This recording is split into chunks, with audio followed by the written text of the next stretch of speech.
नमस्कार, मैं हूं आपके साथ मयंक। देखिए, पिछले 24 घंटे में कुछ ऐसे डेवलपमेंट हुए हैं ईरान को लेकर जो बेहद चिंता पैदा करने वाले हैं।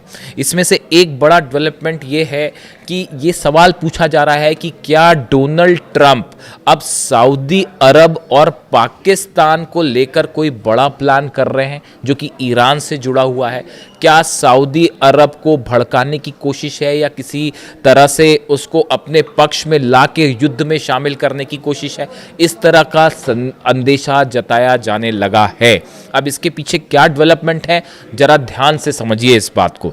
देखिए, 24 घंटे के अंदर सऊदी अरब में 13 अमेरिका के रिफ्यूलिंग प्लेन्स ने लैंड किया है।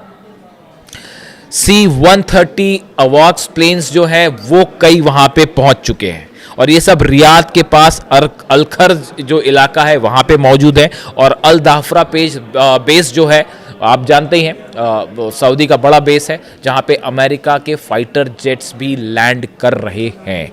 ये डेवलपमेंट है पिछले 24 घंटे का। और चाइना के सैटेलाइट्स ने एक एक तस्वीर खींच के ये पूरी जानकारी ईरान तक पहुंचा दी। यानी कोई बात छुपी नहीं है। देखिए, अमेरिका के बेसिस में कहाँ क्या हो रहा है, कोई भी चीज़ किसी से छुपी नहीं है। खासतौर पर रशिया और चाइना के सैटेलाइट से नहीं छुपी और ईरान हर बात ईरान तक जा रही है और ईरान हर चीज़ को समझ भी रहा है। सऊदी ने हालांकि ये बात साफ कही है कि हम अपने बेसिस का इस्तेमाल नहीं करने देंगे और हम ईरान के पर हमला नहीं होने देंगे। ये बात सच है। देखिए, इसमें भी कुछ हद तक सच्चाई है कि डोनाल्ड ट्रंप ने, मैंने एक वीडियो भी बनाया, डोनाल्ड ट्रंप ने जो है हमले का प्लान शायद कर लिया था, लेकिन उसे रोकने में या उसे पोस्टपोन करने में सऊदी ने भी अहम भूमिका निभाई, इसमें कोई शक नहीं है। लेकिन ये जो नए डेवलपमेंट हैं ये इस ओर इशारा करते हैं कि क्या डोनाल्ड ट्रंप सऊदी को फिर से ईरान के खिलाफ किसी बड़ी साजिश में शामिल करना चाहते हैं। ऐसे सवाल पूछे जा रहे हैं। एक तो मैंने आपको ये डेवलपमेंट्स बताए जो प्लेन सऊदी में पहुंचे हैं वो। इसके अलावा देखिए, एक बड़ी खबर आई है जो इससे भी ज़्यादा महत्वपूर्ण खबर है। खबर यह है कि अमेरिका कांग्रेस के दस्तावेज, देखिए एक डील की बड़ी चर्चा होती है, अमेरिका और सऊदी की nuclear deal. Saudi Arabia could have some form of uranium enrichment within the kingdom under a proposed nuclear deal with United States. कई अमेरिका के अखबारों में यह खबर छपी है कि अमेरिका और सऊदी अरब के बीच जो न्यूक्लियर डील होने वाली है उसके तहत अब सऊदी अरब को अपने देश के अंदर न्यूक्लियर एनरिचमेंट का अधिकार मिल सकता है। अमेरिकी कांग्रेस के दस्तावेज और Washington state arm control association ने कहा है कि इस डील के तहत सऊदी अरब को अपने देश में यूरेनियम संवर्धन यानी एनरिचमेंट की इजाजत मिल सकती है। एक्सपर्ट का कहना है कि इससे भविष्य में परमाणु हथियार बनाने का रास्ता भी खुल सकता है सऊदी अरब के लिए। देखिए, ये खबर इसलिए बेहद अहम है क्योंकि पूरा मसला अभी ईरान के एनरिचमेंट, यूरेनियम एनरिचमेंट को लेकर छिड़ा हुआ है। न्यूक्लियर डील को और यूरेनियम एनरिचमेंट को लेकर छिड़ा हुआ है। ऐसे में अचानक डोनाल्ड ट्रंप की तरफ से ये बयान क्यों आया कि हम जो है वो ऐसी डील कर सकते हैं, या ऐसे इंडिकेशन ट्रंप एडमिनिस्ट्रेशन से क्यों आए कि ऐसी सऊदी से एक ऐसी डील हो सकती है जिसमें हम उसे एनरिचमेंट का कुछ अधिकार दे सकते हैं। US President Donald Trump and Joe Biden both tried to reach a nuclear deal with the kingdom to share American technology। देखिए, डोनाल्ड ट्रंप और उनके पहले जो बाइडन दोनों ने इस तरह की डील की कोशिश की थी, but non proliferation experts warn any spinning centrifuges with Saudi Arabia could open the door to a possible weapon programme for the kingdom. लेकिन उस समय जो है वो जो न्यूक्लियर एक्सपर्ट्स होते हैं उन्होंने कहा कि अगर आप सऊदी को एनरिचमेंट का अधिकार दोगे तो ये एक परमाणु बम का भी उनके लिए रास्ता खोल देगा। तो उस समय शायद ये डील स्लो हो गई। Crown Prince has suggested he could pursue if Tehran obtain N atomic bomb. इसके साथ ही जो मोहम्मद बिन सलमान है, क्राउन प्रिंस सऊदी के, उनकी तरफ से ये कहा गया, कई बार ऐसे बयान आए कि अगर ईरान जो है परमाणु बम बनाता है तो फिर हम भी परमाणु कार्यक्रम आगे बढ़ाएंगे। इस तरह की बात आई।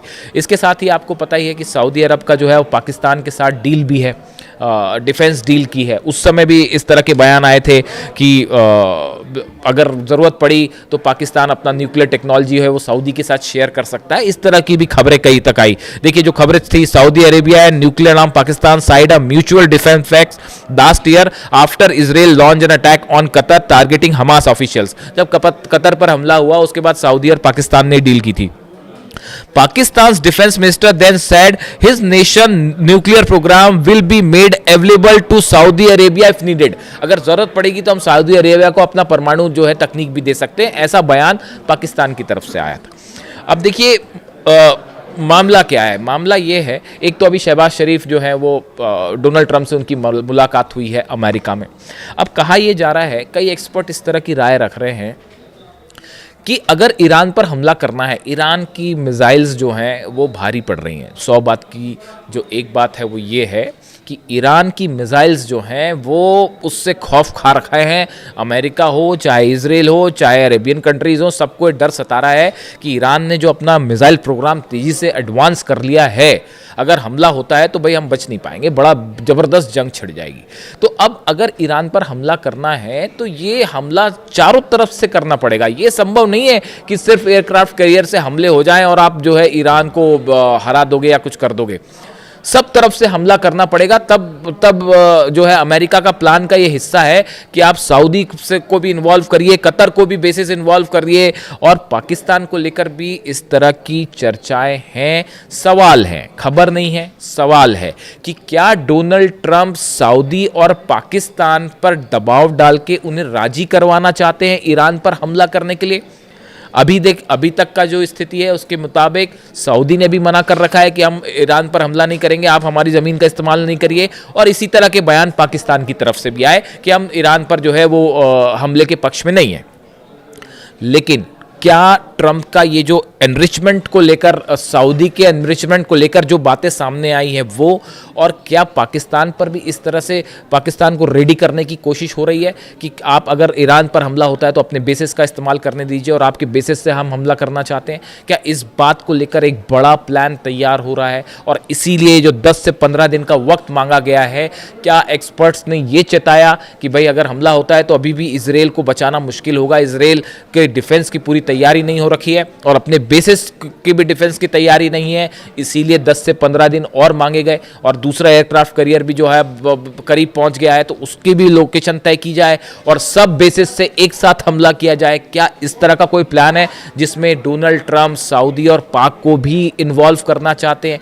क्या इन्हें अपने साथ शामिल करने की पर्दे के पीछे एक बड़ी कोशिश हो रही है?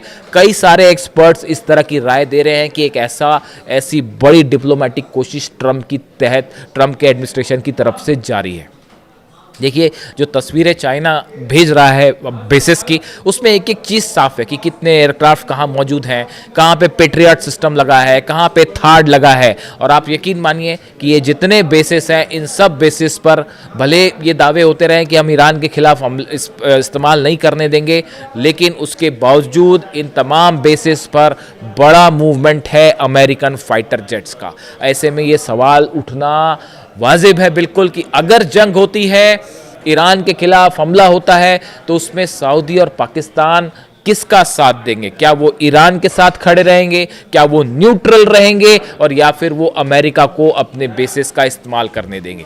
ये वो सवाल है जिसका अब तक कोई जवाब साफ नहीं है, लेकिन एक्सपर्ट्स ऐसा कह रहे हैं कि पर्दे के पीछे से डोनाल्ड एक बड़ा प्लान बना रहे हैं ताकि ईरान के खिलाफ इन देशों को हमले में शामिल किया जाए। अब इसको निकल के थोड़ा इस पर नज़र रखनी होगी। जो 10 दिन का टाइम दिया है, बीच में कभी भी कुछ भी हो सकता है। और खासकर ये जो टैरिफ वाली खबर है, इसके बाद इस तरह की भी चर्चाएं हैं कि टैरिफ से ध्यान हटाने के लिए जो सुप्रीम कोर्ट ने इलीगल घोषित कर दिया, टैरिफ को इससे ध्यान हटाने के लिए ट्रंप कभी भी हमला भी कर सकते हैं। यानी चंद दिन अगले बेहद महत्वपूर्ण होने वाले हैं, और कौन किसके साथ खड़ा है ये तभी पता चलेगा जिस दिन वॉर शुरू होगा। इससे जुड़ा जो भी अपडेट होगा मैं आप तक पहुंचाऊंगा। Thank you so much.